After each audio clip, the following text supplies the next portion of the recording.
নমস্কার বন্ধুরা, সিলেটি রান্নাঘর পরিবারের সবাইকে স্বাগত। আজকে আমি লবণ শুটকি দিয়া মিষ্টি লাউয়ের ডুবা দিয়া আলু দিয়া রান্না করবো। শুটকিটা একটু তেলও ভাজবো।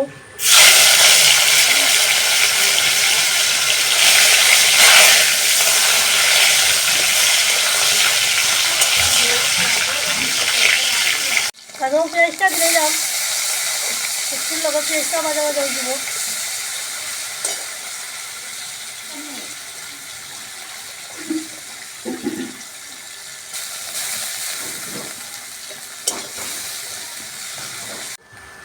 বাজার করে গেছে পেঁয়াজে খুব সুন্দর করে বাইক করে পরিচিত দিয়েছে তাই মানে বলতে লাগা দিয়েছে এটা কইছি বাইক করে আসি যাবে মশলাটা মশলা হলুদ,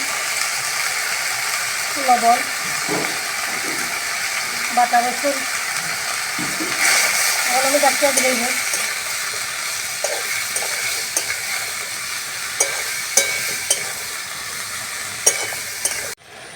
দেখুন বন্ধুরা, আমার আজকে তো লবণ শুটকি দিয়ে ডাটাটা বানাইছি। ডাটাটার কালার কত সুন্দর হয়েছে দেখুন। একটু আজকে একটু জল জল রাখছি, নাহলে তো ভাত মাখিয়া খাওয়া দিত না। আপনারা এরকম বানিয়ে খাইবা, ভিডিওটা দেখবা, লাইক করবা, সাবস্ক্রাইব করবা, কমেন্ট করে জানাইবা রান্নাটা কীরকম হইল। আজকে ডাটার মধ্যে একটু জালও দিছি।